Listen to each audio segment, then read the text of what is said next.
Hello students, now we have to start our lecture, that is French Revolution. ठीक है, तो हमने last class में क्या देखा था? अबाउट द कॉन्स्टिट्यूशन 1791, जिसमें मोनार्क से सारी पावर्स ले ली गई, कुछ लिमिटेड पावर्स ही दी गई मोनार्क को, प्लस कंट्री में नेशनल असेंबली जो थी उसके द्वारा बनाया गया कॉन्स्टिट्यूशन इम्प्लीमेंट हो गया। अब नेशनल असेंबली को चूज करने के लिए भी एक्टिव और पैसिव सिटीजन्स बना दिए गए। जो टैक्स पे कर रहा है मैन है, 25 ईयर्स एंड अबव है, 3 क्वालिफिकेशन होना जरूरी है, प्लस एक मैन हो गया कि वो मैन हो, वुमन नहीं करेंगी। दूसरा उसकी एज 25 ईयर्स एंड अबव हो, ठीक है। तीसरी क्वालिफिकेशन एटलीस्ट इतना टैक्स पे करता हो जितना एक लेबर 3 दिन में कमाता है, इतना तो वो कम से कम टैक्स पे करता हो। अगर इससे कम टैक्स पे कर रहा है तो वो एक्टिव सिटीजन में नहीं होगा। जो जितना ज़्यादा टैक्स पे करेगा वो उतना ज़्यादा ही पावरफुल होगा और नेशनल असेंबली में एज अ कंटेस्टेंट चूज होने के लिए एलिजिबल होगा, ठीक है। जो टैक्स पे करा वो तो वोट दे रहा है, एज अ कंटेस्टेंट कौन इलेक्ट होगा, कौन नेशनल असेंबली का मेंबर बनेगा? तो कंटेस्टेंट होने के लिए जो हाईएस्ट टैक्स पे कर रहे हैं वो व्यक्ति क्या बन जाएंगे? वो बन जाएंगे कंट्री के अंदर नेशनल असेंबली के मेंबर, या नेशनल असेंबली के लिए कंटेस्टेंट बन जाएंगे। अब उनमें से लोग चूज करेंगे, यानी यहाँ पर पावर किसके पास है? In the hand of wealthy person. सबके पास पावर नहीं है, और वुमन और पुअर पर्सन इनको तो पूरी तरीके से नेग्लेक्ट कर दिया गया है।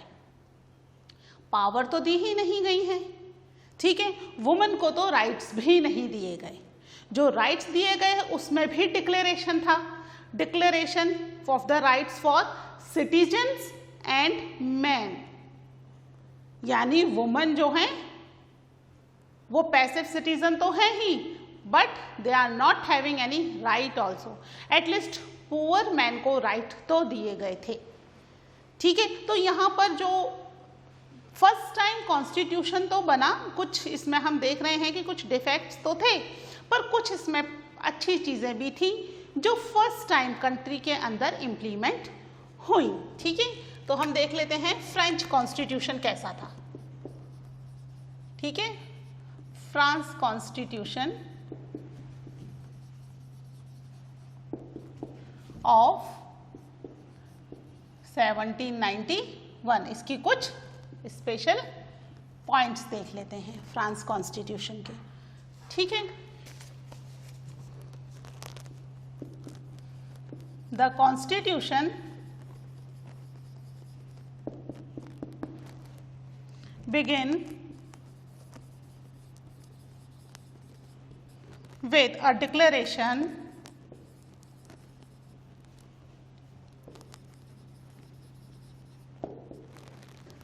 of the rights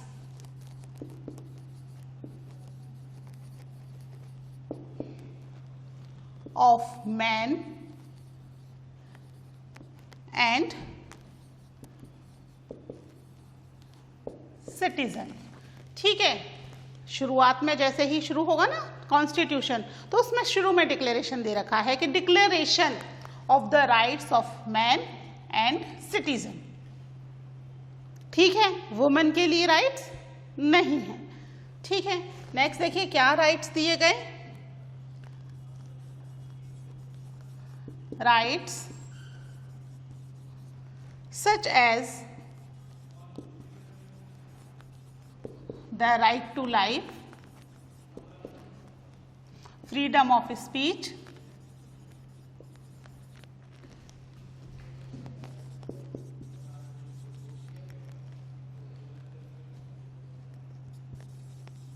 freedom of opinion,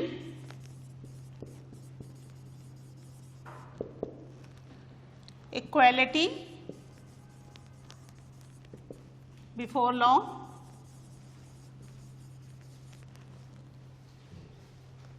ठीक है। These rights were given to each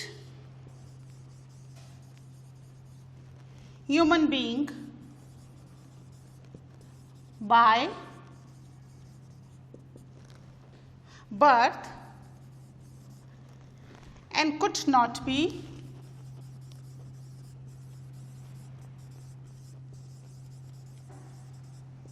taken away। ठीक है, ये कुछ राइट्स जो थे वो दे दिए गए। क्या दिए गए? कॉन्स्टिट्यूशन शुरू हुआ with the declaration, right of man and citizen. Rights कौन से दिए गए? Right to life, freedom of speech, वो अपनी बात बोल सकते हैं, फ्रीडम ऑफ ओपिनियन, जो भी रूल्स रेगुलेशंस बन रहे हैं उसमें अपनी ओपिनियन रख सकते हैं, इक्वलिटी बिफोर लॉ, अब लॉ कैसा हो गया सबके लिए? इक्वल। यहाँ पर discrimination, first state, second state, ये सब चीज़ें हटा दी गई। ठीक है, ये राइट्स दिए गए हैं हर व्यक्ति को बाय बर्थ, ये राइट्स मिलेंगे और इन्हें नहीं लिया जा सकता। और इसको प्रोटेक्ट करने का जो राइट है वो किसके पास है? It is with the state. ठीक है, तो ये कुछ राइट्स दिए गए। इसमें ये ध्यान रखना कि rights that was a declaration क्या था, है ना। यहाँ पर हम ये नहीं कह सकते कि ईच ह्यूमन बीइंग में, यहाँ ह्यूमन बीइंग में अब वुमन नहीं आ रही हैं। Each human being means man only. ठीक है, तो ये चीजें फर्स्ट टाइम, ये डिफेक्ट तो है कि भाई मैन को ही मिला, वुमन को नहीं मिला, बट ये एक प्लस पॉइंट भी है कि कंट्री में फर्स्ट टाइम ये कुछ राइट्स इंट्रोड्यूस हुए। इससे पहले तक कोई भी राइट्स सिटीजन्स के पास नहीं थे। सारे राइट्स किंग के पास थे। According to king they have to do the work in the country, चाहे वो टैक्सेस हो, चाहे स्पेशल प्रिविलेजेस देना हो। ठीक है, उनकी बात नहीं सुनी जा रही थी। देखा था ना, जब नेशनल असेंबली जो बनाई थी, स्टेट जनरल्स को बुलाया था टैक्स इंक्रीज करने के लिए, तो थर्ड स्टेट के तो बैठने का भी प्रोविजन नहीं था वहां। फर्स्ट स्टेट और सेकंड स्टेट को आमने सामने फेस करके बिठाया गया, थर्ड स्टेट तो खड़ा रहेगा। यानी स्पेशल राइट्स दिए गए फर्स्ट और सेकंड स्टेट को, थर्ड स्टेट को तो कोई राइट ही नहीं था, इवन बैठने तक का राइट नहीं है। एंटर होने के लिए भी कुछ स्पेशल एजुकेटेड और prosperous person can enter in the palace of Versailles, बाकी लोगों को तो उसमें एंटर होने का राइट ही नहीं है। यानी इक्वलिटी तो थी ही नहीं, है ना। तो यहाँ पर एटलीस्ट ये कुछ राइट्स, फ्रीडम, इक्वलिटी, ये वाले राइट्स फर्स्ट टाइम फ्रांस में इंट्रोड्यूस किए गए। ठीक है, आप इनको नोट डाउन कर लीजिए। इसके बाद हम देखते हैं कि फ्रांस में कुछ पॉलिटिकल सिंबल्स बने। ठीक है, वो पॉलिटिकल सिंबल्स क्यों बने और क्या बने वो हम डिस्कस करते हैं after this. Write down these points.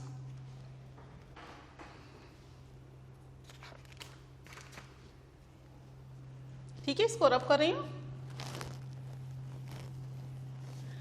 तो अब फ्रांस के अंदर जो है इक्वलिटी और फ्रीडम है ना। अब हर व्यक्ति वहां पर एजुकेटेड तो है नहीं, कुछ व्यक्ति एजुकेटेड है, बाकी most of the population was illiterate at that time. तो उस इलिटरेट पॉपुलेशन को भी बातें समझ में आए, इसके लिए कुछ पॉलिटिकल सिंबल्स बनाए गए। ठीक है, जिससे कि वो इलिटरेट पीपल भी उन चीजों को समझ सके। तो यहां पर बहुत सारे पॉलिटिकल सिंबल्स बने, various political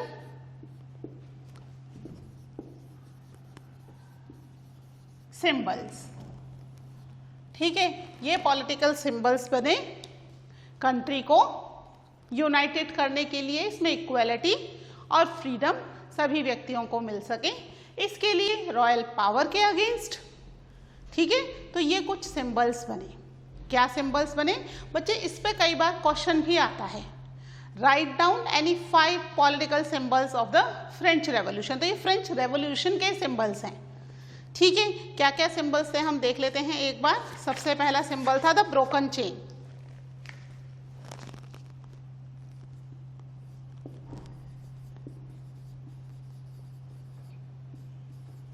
the broken chain.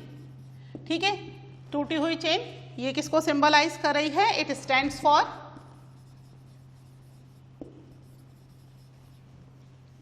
The act of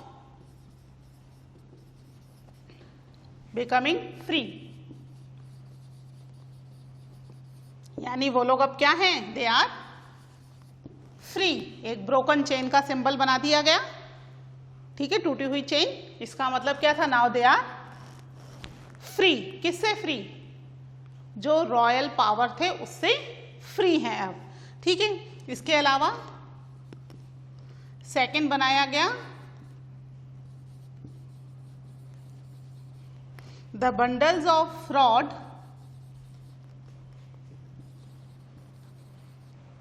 और फासेस। ठीक है, कुछ बंडल्स को लकड़ी को या रॉड्स को एक साथ बांध दिया गया है ना। हमारे भी स्टोरी पढ़ते ना बचपन में कि वो लकड़ी के बंडल को बांध करके बच्चों को दी गई तोड़ने के लिए, यूनिटी इन द स्ट्रेंथ में। वो नहीं टूटा, फिर उसको खोलकर अलग अलग लकड़ी पकड़ा दी गई तो बच्चों ने तोड़ दिया, है ना। यानी आप अलग अलग रहोगे तो आपको तोड़ दिया जाएगा, अगर आप एक साथ एकजुट होकर रहोगे तो कोई आपको तोड़ नहीं सकता। यानी यूनिटी इज द स्ट्रेंथ। तो यहाँ इसका भी यही मतलब है। ठीक है, स्ट्रेंथ लाइज इन यूनिटी। ठीक है, नेक्स्ट देखिए, थर्ड जो सिंबल था that was the I.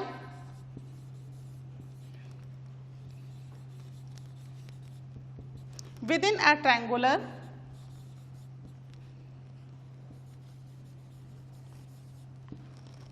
radiation light।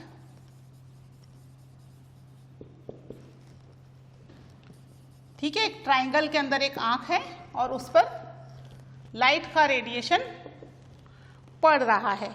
ठीक है, इसका क्या मतलब है? The all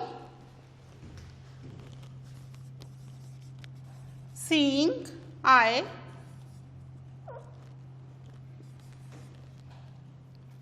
stands for knowledge। ठीक है, ये जो आंख चारों तरफ देख पा रही है रेडिएशन में, उसका क्या मतलब है? ये सिंबलाइज करती है टू द नॉलेज को। ठीक है, नेक्स्ट देखिए, स्केप्ट्रा। ये सिंबल है रॉयल पावर का। ठीक है, राजाओं के पास इस तरह की एक छड़ होती थी, सिंबल ऑफ रॉयल पावर। ठीक है, नेक्स्ट है स्नेक। एक स्नेक को बनाया गया है, वो अपनी ही पूंछ को बाइट कर रहा है। Snake biting its tail to form a ring. ठीक है, अपनी टेल को बाइट कर रहा है और उसके थ्रू क्या बना रहा है? एक रिंग बना रहा है। अपनी टेल को बाइट करेगा तो ऑब्वियसली रिंग बन जाएगी, है ना। ये किस चीज को कर रहा है? ये एटर्निटी को सिंबलाइज कर रहा है, सिंबल ऑफ एटर्निटी। ठीक है, ये कुछ सिंबल्स लिख लीजिए। कुछ और सिंबल्स हैं वो मैं लिखवाती हूँ। First you right these symbols. Okay,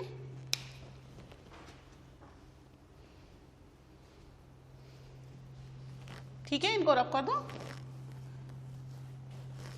ठीक है, कई बार इन सिंबल्स पर ऑब्जेक्टिव टाइप क्वेश्चंस भी आ जाता है बेटा। ठीक है, तो आप इनकी पिक्चर्स भी ध्यान से देख लेना, है ना। हो सकता है क्वेश्चन पूछ लिया जाए कि what the snake biting of his tail symbolize. तो क्या सिंबलाइज कर रहा है ये? इटर्निटी को। ठीक है, I in the triangle radiation light किसको कर रहा है? इट सिंबलाइज नॉलेज, है ना। तो अलग अलग सिंबल्स हैं और उनके अलग अलग मीनिंग है। ठीक है, देख लेते हैं कुछ और सिंबल्स हैं। नेक्स्ट है अपना द रेड फेरियन कैप। ठीक है, ये कैप क्या है? ये कैप जो थी स्लेव्स डम से फ्री होने की सिंबलाइज थी, ठीक है। Cap borne by a slave upon becoming free, ठीक है। नेक्स्ट है इसमें ब्लू, वाइट एंड रेड, ये 3 कलर हैं, ठीक है। ये 3 कलर किसको सिंबलाइज कर रहे हैं? These are the national colours of the France. जो फ्रांस का फ्लैग है उसमें भी यही कलर्स हैं, कलर ऑफ फ्रांस, ठीक है। फिर उसके अलावा यहाँ पर एक दे रखी है द विंग्ड वुमेन, एक वुमेन है जिसके पीछे पंख लग रहे हैं, विंग्ड वुमन। वुमन को कोई राइट तो नहीं दिया गया, लेकिन लॉ को पर्सोनिफाई करने के लिए वुमन का सिंबल बनाया गया। पर्सोनिफिकेशन ऑफ द लॉ को पर्सोनिफाई करने के लिए एक विंग्ड वुमन का सिंबल बनाया गया, ठीक है। फिर उसके अलावा लास्ट द लॉ टैबलेट, ठीक है। एक लॉ टैबलेट दिखाई गई है, ये किसको सिंबलाइज कर रही है? इक्वालिटी को, है ना। The law is the same for all and all are equal before it, ठीक है। बिफोर इट मतलब बिफोर लॉ, ठीक है। लॉ के लिए सब लोग कैसे हैं? इक्वल हैं, ठीक है। ये समझ में आया, ठीक है। ये कुछ सिंबल्स हैं, these are very important symbols, ठीक है, जिसको कि आपको क्या करना है? प्रॉपरली एक बार देख लेना है और समझ लेना है इनके मीनिंग्स को। ऑब्जेक्टिव टाइप में बच्चे अगर आता है तो पूरा नंबर आएगा आपका। अगर इसमें से 3-5 सिंबल्स पूछ लिए जाते हैं तो आपको वो लिखने पड़ेंगे और पूरे नंबर मिलेंगे आपको, ठीक है। आप चाहे उसका मीनिंग एक वर्ड में मीनिंग, जैसे snake biting it's still eternity, है ना। नॉलेज का सिंबलाइज किसको? नॉलेज के लिए क्या सिंबल है? इस तरह करके भी क्वेश्चन आ सकता है। तो the I in the triangular radiation light, ठीक है। स्लेवरी से फ्रीडम का क्या सिंबल है? तो रेड फेरियन कैप, ठीक है। ये this is the symbol of the freedom from the slavery, ठीक है। ब्लू वाइट रेड, ये क्या है? ये किसके कलर्स हैं? These are the colours of the France, national colour हैं फ्रांस के। तो ये चीजें जो हैं दैट आर इम्पॉर्टेंट, ठीक है। सिंबल्स कुछ इम्पॉर्टेंट हैं जिन्हें आप एक बार प्रॉपरली रीड कर लीजिएगा और इसको अच्छे से लर्न कर लीजिएगा, ठीक है। इनको नोट डाउन करो, फिर हम शुरू करते हैं नेक्स्ट टॉपिक, ओके।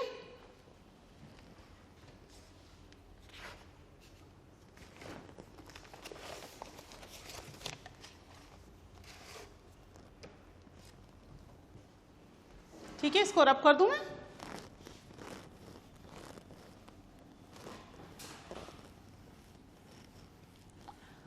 अब फ्रांस जो है वो मोनार्क के अंडर में ही है अभी, ठीक है। क्या देखा था हमने? कॉन्स्टिट्यूशनल मोनार्क है, यानी कि राजा के पास पावर्स तो नहीं है, लेकिन राजा अभी भी एक इम्पॉर्टेंट पार्ट है फ्रांस का। तो क्या ये राजा को अच्छा लगेगा कि भाई पावर्स तो सारी किसके पास चली गई? नेशनल असेंबली के पास चली गई, और अब मेरे पास क्या है? मैं केवल राजा हूं बिना पावर वाला। तो ये चीज लुइस 16 को बहुत अखर रही थी, उसे बहुत परेशानी हो रही थी कि मैं मीन्स मेरे पास से सारी पावर्स चली गई, मेरे पास अब कोई पावर नहीं है, रूल केवल नाम का बचा है। सारा रूल कौन कर रहा है? नेशनल असेंबली कर रही है। जो वर्क है वो डिवाइड कर दिए गए अलग अलग इंस्टीट्यूशंस में। तो राजा के पास केवल नाम ही है कि भाई वो राजा है और कुछ भी नहीं है। तो ये चीज़ लुई 16 को बिल्कुल भी अच्छी नहीं लग रही थी। तो यहाँ पर लुई 16 ने कोशिश की कि वापस से वो एक बार पावर में आ जाए। ठीक है, हमने देखा था लुई 16 की वाइफ मैरी एंटोनिटी ऑस्ट्रियन ओरिजिन की थी।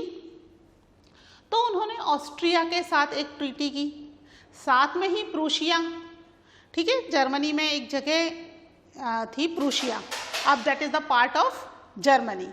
ठीक है, तो प्रूशिया के साथ उन्होंने एक ट्रीटी की कि भाई जिस तरीके से मेरे यहाँ पर रेवोल्यूशन हुआ है, इस तरीके से धीरे धीरे करके ये चीज़ यूरोप की दूसरी कंट्रीज़ में भी होगी और आप जो राजा हैं इन कंट्रीज़ के, आपकी पावर भी क्या हो जाएगी, धीरे धीरे ख़त्म हो जाएगी। तो ऐसा ना हो तो मिलकर के नेशनल असेंबली को ख़त्म कर देते हैं और कंट्री को वापस से लुई 16 के अंडर में ले आते हैं। इस तरह की एक ट्रीटी लुई 16 ने प्रूशिया और ऑस्ट्रिया के राजा के साथ की। ठीक है, कि नेशनल असेंबली के साथ वॉर करके उसे ख़त्म कर दिया जाए और कंट्री जो है वो कॉन्स्टिट्यूशनल मोनार्की से वापस पूरी तरीके से लुई 16 के अंडर में आ जाए। लेकिन पता नहीं कैसे ये सारी की सारी बात नेशनल असेंबली को पता चल गई। अब नेशनल असेंबली में तो जो भी काम होगा वोटिंग के थ्रू ही होगा। तो उन्होंने अपना वोटिंग सिस्टम करा कि भाई क्या किया जाए, वॉर की जाए या राजा को पहले पकड़ लिया जाए। तो ये वोटिंग हुई कि भाई वॉर की जाए प्रूशिया और ऑस्ट्रिया के साथ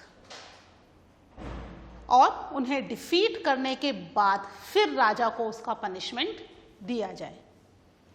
ठीक है, तो ये जो वोटिंग हुई, वोटिंग कौन करेगा, एक्टिव सिटीजन्स ओनली, यानी केवल कुछ लोगों के बीच में ये वोटिंग हो गई। तो अब जो कंट्री के मैन थे, मोस्ट ऑफ द मैन, वो सब क्या हुआ, नेशनल असेंबली की बनाई हुई मिलिट्री में आ गए। उनकी अपनी फ्रीडम की बात थी ना, भाई राजा तो वॉर कर नहीं रहा, वो राजा के लिए लड़ नहीं रहे, वो किसके लिए लड़ रहे हैं, खुद के लिए लड़ रहे हैं। तो अब ज़्यादा से ज़्यादा लोग इस नेशनल असेंबली में एज अ सोल्जर एडमिट होने लग गए। ठीक है, उस समय मर्सिलिस एक जगह है फ्रांस के अंदर। अगर आप फ्रांस का मैप देखोगे, पेज नंबर 9 पर फ्रांस का मैप दे रखा है। ठीक है, उसमें नीचे की तरफ साउथवर्ड पार्ट में, ठीक है, उधर की तरफ एक छोटी सी प्लेस है मर्सिलिस। ठीक है, तो मर्सिलिस से भी सोल्जर्स फ्रांस में पेरिस की तरफ आ रहे हैं मार्च करते हुए and they start singing a song which was composed by Robert de Lisle. उसने कंपोज किया था वो सॉन्ग और मर्सिलिस के सोल्जर्स उसको गाते हुए पेरिस की तरफ आ रहे हैं। तो उस सॉन्ग को नाम दिया गया मर्सिलिस। बहुत जोश जगाने वाला सोल्जर्स में इस तरह का एक सॉन्ग था। जैसे अपने फ्रीडम स्ट्रगल में चल रहा था ना बहुत सारे सॉन्ग, वंदे मातरम था, रंग दे बसंती चोला काइंड ऑफ सॉन्ग्स। तो इस तरह का वो सॉन्ग था, बहुत जोश जगाने वाला, कंट्री के लिए थोड़ा अफेक्शन और रिस्पेक्ट वाला सॉन्ग था। तो ये सॉन्ग उस समय बहुत पॉपुलर हुआ। ठीक है, और क्योंकि वो मर्सिलिस के सोल्जर्स ने गाया था तो वो सॉन्ग फेमस हो गया विद द नेम ऑफ मर्सिलिस। और अभी प्रेजेंटली वही सॉन्ग फ्रांस का नेशनल एंथम भी बन गया है। ठीक है, तो ये सारी जो चीजें हो रही हैं ये किसके लिए हो रही हैं, पावर के लिए हो रही हैं। लुई 16 वापस से पावर में आना चाहता है और नेशनल असेंबली कंट्री को राजा के रूल से फ्री करवाना चाहती है। ठीक है, यहाँ पर ये सब चीज़ें हो रही हैं इन द ईयर ऑफ 1792। 91 में तो कॉन्स्टिट्यूशन बन गया, इम्प्लीमेंटेशन हुआ। ठीक है, राजा को नहीं पता, लेकिन ये सारी चीज़ें कंट्री में चल रही हैं।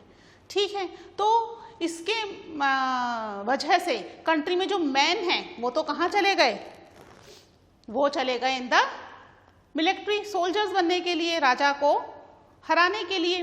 तो अब जो कंट्री की जिम्मेदारी आ गई, रिस्पॉन्सिबिलिटी, वो किसके पास आ गई, on the shoulder of the women. ठीक है, यानी कंट्री को चलाने की लाइवलीहुड, इकोनॉमिक जो रिस्पॉन्सिबिलिटी थी that was lies on the shoulder of women. ठीक है, वुमेन ही काम कर रही हैं सारे इन प्लेस ऑफ मैन। पहले ऐसा था बच्चों कि वर्क जो था it was divided among man and women. Man बाहर का काम कर रहे थे और वुमेन घर की देखभाल, इसीलिए तो वुमेन को राइट्स नहीं दिए गए। मैन ही तो बाहर काम कर रहे हैं तो मैन को राइट्स दे दिए गए। First time in the France women जो थी वो घर से बाहर निकली और इकोनॉमिक फ्रंट पर उन्होंने काम करना शुरू किया। घर भी देख रही हैं और अर्निंग भी कर रही हैं, क्योंकि मैन अभी वहाँ पर नहीं है। They were fight for their freedom, their respect, their equality, उसके लिए फाइट कर रहे हैं। ठीक है, तो यहाँ पर वुमेन का एक इम्पॉर्टेंट रोल आता है। राइट्स नहीं मिले हैं बट कंट्री तो उनकी भी है, तो they start working for the country. अब कंट्री में और राइट्स किसको नहीं है? पुअर पर्सन को, उनको भी तो राइट्स नहीं है ना। तो कंट्री में एक कई सारे क्लब्स बने। वैसे तो वुमेन क्योंकि अब घर से बाहर निकल रही हैं तो उन्होंने भी क्लब बनाए। Few womens were very educated and intellectual, उन लोगों ने क्लब बनाए, लोगों को बताया वुमेन को कि भाई you are also part of the country, आपके भी राइट होने चाहिए। प्लस जो पुअर पर्सन है उनके लिए भी एक स्पेशल क्लब बना, that was the Jacobin club. ठीक है, जिसमें हर एक व्यक्ति को एंट्री दी गई, चाहे वो पीसेंट्स हो, चाहे वो लेबर हो, शू मेकर्स हो, कोई भी हो, हर एक व्यक्ति को उसमें एंट्री दी गई। They were the part of the Jacobin club. ठीक है, सेंट जैकोब ने बनाया था and the leader was Maximilien Robespierre. Understood? तो यहाँ पर ये जो रॉयल पावर है इसके अगेंस्ट में एक जैकोबिन क्लब बना, जो कि बहुत तेजी से फेमस हो रहा है, क्योंकि कंट्री में पुअर पॉपुलेशन ज़्यादा है ना, रिच तो लिमिटेड ही है, पुअर पॉपुलेशन ज़्यादा है, इसलिए ये क्लब बहुत तेजी से फेमस हो रहा था और बहुत सारे लोग इसके मेंबर्स बनते चले जा रहे थे। ठीक है, तो यहाँ पर उसके अगेंस्ट में कई सारे इन्होंने अपने ड्रेस कोड रखा, वो रेड फेरियन कैप को पहना। ठीक है, कई सारी चीज़ें इन्होंने की कंट्री में।